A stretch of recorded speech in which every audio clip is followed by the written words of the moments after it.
Barkanmu da sake haduwa. Za mu tauna abubuwa guda biyu a wannan bidiyon. Abu na farko, nuni a zahirance yadda sigar KYC na Fi Network zai gudana. Sai abu na biyu, damar da kowa yake da ita don zama ɗaya daga cikin ma'aikatan da Fi za su ɗauka don taya su aikin KYC. Kamar yadda bayanai ya gabata a bidiyonmu na baya, batu masu matuƙar muhimmanci game da KYC, bayanansa da kuma hasashen farashin Fi da sauran bayanai masu muhimmanci wanda ina mai baka shawarar ka saurari wannan bidiyon na baya da muka dora.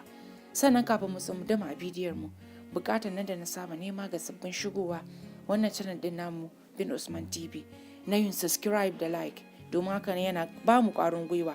Mun gode. Abu bi kacal ake bukata yayin KYC. Na farko, wayarka da zaka KYC da ita sai ID card. Da farko zaka buƙaci ko na ce za a buƙaci ka sanya sunan ƙasarka, sannan da nau'in kala ID card ɗin da za ka yi KYC da shi, kamar yadda muke gani a hoton nan. Ma'ana international passport za ka amfani da shi ko national ID card ko voters card, ya danganta. Sai ka danna yar kibiyan nan wajen da suka sanya ID type, sannan kai confirming shekarunka sun haura 18. Abu na gaba da za ka yi shine za ka ɗauki hoton ID card ɗinka, sannan ka tabbata ID card ɗinka yana kan horizontal position, ma'ana kar ka ɗauke shi a tsaye ko kuma a karkace da a sauransu. A yadda yake a haka a faɗin shi da yanayin gidan da suka baka a haka za ka ɗauke shi kuma ya cip da gidan. Amma idan kyamarar ka ta ɗaukar maka shi a karkace, to kana da damar da za ka daidaita shi ya zo daidai da suke bukata.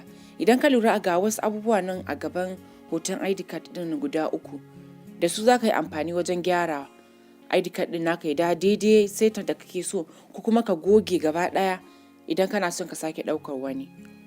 Sannan bayan ka gama ɗaukar hoton national ID card ɗin naka, ko ma dai wannan ID card ne ya yi daidai, sai ka ɗan scroll ƙasa za ka ga inda suka buƙaci ka sanya sunan da ya fito a jikin ID card ɗinka. Sannan sai ka saka, sun buƙaci ka sa name ɗinka da last name. Name ɗinka shine sunanka, shi kuma last name ragowar sunayenka, ma'ana sunan mahaifi da kuma kaka. To daga nan za ka danna next. In ka danna next, za su nuna maka inda za su buƙaci ka ɗan yi ƙaramin bidiyo haka na ɗaukar hoton iya kanka, kana mai motsa sassa na kan naka, ka juya shi can, ka juya shi nan, ka buɗe baki kai haka domin tantance gaskiyar wanda yake KYC ɗin shine a cikin hoton, kuma shi mutum ne ake mai KYC ba robot ba. Sannan kana gama yin wannan bidiyon, automatically selfie zai ɗauku. To kana gama, yana ɗaukar selfie bayan ya gama counting na 3, shikenan za su alakanta wannan hoton da suka ɗauka da wanda yake jikin ID card ɗinka. A mafi yawan lokuta na'urar tantancewa tana karanta abin da ke kan ID card ɗin mutum, sannan mafi yawan lokuta za ta gyara rubutun da ke kan ID card ɗin, musamman wanda bai fito clear ba, kamar yadda ya nuna a wannan hoton. A wasu lokutan da na'urar ta gaza gano ko karanta rubutun da ke cikin ID card ɗin, to za a nemi taimakon masu kula da gyaran KYC ɗinka na ɓangaren mutane, saɓanin na'ura ta gaza. Da misalin wannan ID card ɗin, za mu ga cewa hatta na hoton jikin ID card ɗin kamar a ɓamɓare yake, hoton an fitar da shi, sannan kuma za mu zare, za mu tumfuƙo shi, sannan za a alakanta shi da hoton da ke jikin da kai selfie da shi a wajen wani ma'aikacin daban mai kula da tantancewa. Ko ta halin kakade, kafin wani ya gane maka bayanai da ke ID card ɗinka, za mu fara nuna maka exactly abin da zai bayyana gare su na bayananka. Sannan ba za mu tura musu bayananka ba har sai ka aminta da kanka. A matakin ƙarshe, kafin kai submit ɗin KYC ɗinka, ka tabbata bayanai da ke kan ID card ɗinka sun fito ƙwarai da gaske. Idan saɓanin haka ya kasance, to kana da damar da za ka koma ka sake ɗora wani ID card ɗin. Ya danganta da haɗin kan da za ka samu daga wajen na'urar tantancewa. Idan ya zama na ID card ɗinka yana da kiliya da kyau isasshe. Sannan don gujewa miƙa bayananka hannun validators, ma'ana ma'aikatan tantancewa, kai ƙoƙarin ID card ɗinka ya kasance yana da kiliya da daidaituwar da ba zai gagari na'urar tantancewa da tantance shi ba kafin abu ya faskara a karan farko. Idan ka tabbata bayananka ya fita daidai babu wata matsala, to za ka iya danna submit. Amma ka sani kana danna submit bayananka ya tafi kenan, baka da wata dama da za ka iya gyarawa, don haka fara tabbatarwa kafin ka danna submit. Sannan ka sanya a ranka cewa cikakkun bayananka za su sarrafu ne kaɗai daga na'urar tantancewa. Su kuma cirarrun bayananka su ne za su iya sarrafuwa a hannun ma'aikatan tantancewa idan abu ya faskara ta ɓangaren na'ura. Sannan ku sani wannan sigar da ta zo muku a wannan bayanin na KYC za a iya canza wasu ababai idan an haɓaka application ɗin nan gaba. Yanzu za mu nuna muku exactly yadda ma'aikatan tantancewa na ɓangaren mutane za su tafiyar da aikinsu yayin da na'urar tantancewa ta gaza aikinta. Saboda tsaro a yayin KYC yawancin ayyukan na'ura ce za ta tafiyar da aikin, wanda ya haɗa da tumɓuko ko ɓamɓaro bayanan da suka ruɗe a cikin ID card ɗinka, daidaita bayanai, daidaita sunan account ɗinka da kuma tantance takunkumi. Ma'aikatan tantancewa za su tsomo hannu ne a cikin KYC ɗinka ne kaɗai lokacin da na'urar tantancewa ta gaza aiwatar da abubuwa kamar: na farko, tabbaci akan kalan nau'in ID card ɗinka; na biyu, bambance hotunanka da wanda ke jikin ID card ɗinka; na uku, sannan da bidiyon zahiri da za ka yi domin daƙile ha'inci yayin KYC. Sannan su ma waɗannan ma'aikatan tantancewa kafin su samu damar shiga tsarin sai sun tsallake KYC ɗinsu a karon farko, sannan sun yarda da dokar cewa za su kiyaye duk sirrin da suka gani ga ɓangaren wanda suke tantancewa. KYC na PI zai iya jituwa da dubbunan nau'ikan mabambantan ID card sakamakon wanzuwar mabambantan ID card masu yawa da yanayin tsari a duniya. Ma'aikatan tantancewa da za su taya mu aiki na ɓangaren garuruwan kudu ne suka fi masaniya da ilimin fuskantar bayanan da ke cikin ID card ɗinka. Wannan ta sanya KYC na PI damar shiga loko da sako na kowane ɓangare na kalolin ID card na duniya. Sannan za ku iya zama ma'aikatan tantancewa amma a ƙasar ka za ka iya kula da sashen.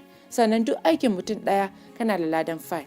Sannan don gujewa ajizanci na ɗan adam za mu buƙatar da sama da mutum ɗaya duban aiki na gyaran tantancewa bayan mutum ɗaya ya kammala. Yanzu za mu ba ku misalin tattaunawar da za ta kasance tsakanin na'urar tantancewa da ma'aikacin tantancewa na jinsin mutane. A ɓangaren ID card, da farko na'ura za ta tambaye ka cewa shin wannan ID card ɗin ingantacce ne a ƙasar ku? Idan ka amsa da shi kenan, amma idan ka amsa da a'a sai ka faɗi dalili. Ko dai hoton ID card ɗin ne bai fita ba sosai, ko kuma kala ID card ɗin ne bai daidaita ba, ko kuma kwanakin da aka ɗibar masa ne ya ƙare, ma'ana ya expired, ko kuma ID card ɗin ya kasance na ƙarya. Amma aikinka ba za a tabbatar da shi ba har sai an tura shi ma zuwa ga wani ma'aikacin ya ba da exactly irin amsar da ka bayar, sannan za ku samu kyautar ku. Amma idan aka samu rashin jituwa to za a tura wani ma'aikacin na uku shi ma ya ƙara duba akan aikin. Idan aka zo ɓangaren hoto kuma za a tambaya shin mutumin da ke hannun dama hotonsa iri ɗaya ne da wanda yake jikin hannun hagu? Shi ma idan ka amsa da no za ka faɗi dalilinka na amsa da a'a. Sai ɓangaren bidiyo za a tambaye ka shin wannan mutum na gaske ne kuma a zahiri yake wannan bidiyon, ma'ana live yake yin sa? Sannan mu sani za a caji duk mutum ɗaya fai ɗaya yayin KYC. Sannan za a tattara spy ɗin a rabe wa ma'aikatan tantancewa lokacin da suka gama aikin su. A ƙarshe muke cewa duk wanda yake da sha'awar zama ɗaya daga ma'aikatan tantancewa zai iya, matuƙar ya tsallake KYC ɗinsa a karon farko. Amma kuma tsarin amincewar mu yana da tsauri sosai, sannan za mu yi duban abubuwa da dama kafin mu aminta da shi. Sannan bugu da ƙari, ko da mun amince da kai aiki da mu to na ɗan lokaci ne, face idan zaton da muke fatan aiki mai kyau daga gare ka da gaskiyarka ya tabbata to shi kenan. Abin lura game da KYC shine, na farko babu wasu ma'aikatanmu da zaka iya gani ido da ido yayin tantancewa don kar wani ya zo ya ce zai ma KYC a zahiri. Na biyu, sannan kar wani ya buƙaci ka bashi kuɗi yayin KYC don ba mu da wannan ma'aikatan na zahiri da za su nemi kuɗinka. Abu na uku, kaɗai dai za mu yi amfani da inji mai sarrafa kansa ne wajen tantancewa, sai kuma ma'aikatan tantancewa na jinsin mutane wanda za su gyaran KYC idan abin ya faskara ta ɓangaren na'ura. Da fatan mun ji daɗin bidiyon nan, sannan ina fatan kar mu sanya mugunta a zuciyoyinmu na ɓangaren abu biyu. Na farko na ƙin yi mana subscribe da kuma ƙin tura 'yan uwanmu su ma su amfana, musamman wanda suke yin Fi network. Sannan a takaice zan mana bayani game da yadda zaka zama ma'aikacin da za a ɗauka yayin KYC. Na farko abin da zaka fara yi shine, da an fara tantancewa kai kokari ka KYC ɗinka ya zama na cewa an tantance ka naka yayi. Da ka tsallake KYC a lokacin kake da damar da zaka yi apply na zama ɗaya daga cikin ma'aikacin da za su taya kamfanin KYC a wannan lokaci na fai taya su aikin da za a yi na tantance al'umma. Su sun san bayanan da za su nema daga gare ka na bangaren tambayoyi da sauransu. Da zarar ka tsallake wannan tambayoyi, lokacin kana da damar da zaka zama ma'aikacin da zaka taya su aiki wajen tantance ma'aikatan da na'ura ta gaza aiki a kansu. Wannan kenan. Na gode, sai na jira gare ku. Idan da mai tambaya comment, inda mai shawara da an korafi ko kuma kai tsaye wani abu baka gane ba, zaka ajiye a comment section. Ka rubuta a ƙasan bidiyon nan, wannan shi zai ba mu damar samun isa ga tambayar ko kuma ƙorafinka. Da zarar mun gani in Allah da zamu ƙoƙarin mu isar da saƙon ya koma gare ka. Mun gode.